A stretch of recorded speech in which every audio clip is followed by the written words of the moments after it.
L'Agence alimentaire des Nations Unies déclare ce mercredi avoir intensifié ses efforts pour lutter contre la faim au Soudan et commencer à obtenir des résultats, mais que 2 régions sont toujours coupées des livraisons d'aide.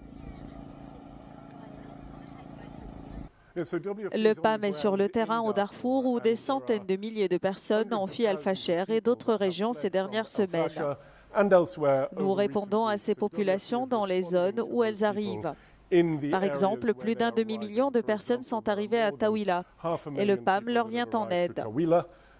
L'organisation apporte son soutien aux habitants de cette ville ainsi qu'à ceux des autres villes du nord du Darfour et des États du Nord.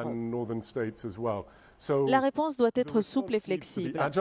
Nous devons pouvoir réacheminer nos convois et notre assistance en fonction d'une situation très dynamique et incertaine sur le terrain. Malgré des avancées sur le terrain, l'agence onusienne a cependant prévenu que des défis importants subsistent dans les zones touchées par les combats. Nous avons 2 défis principaux à relever, en particulier dans les régions les plus touchées par le conflit, les États du Darfour et du Kordofan dans le sud. Le premier problème concerne l'accès qui est limité dans certaines villes comme Al-Fasher et Kadugli.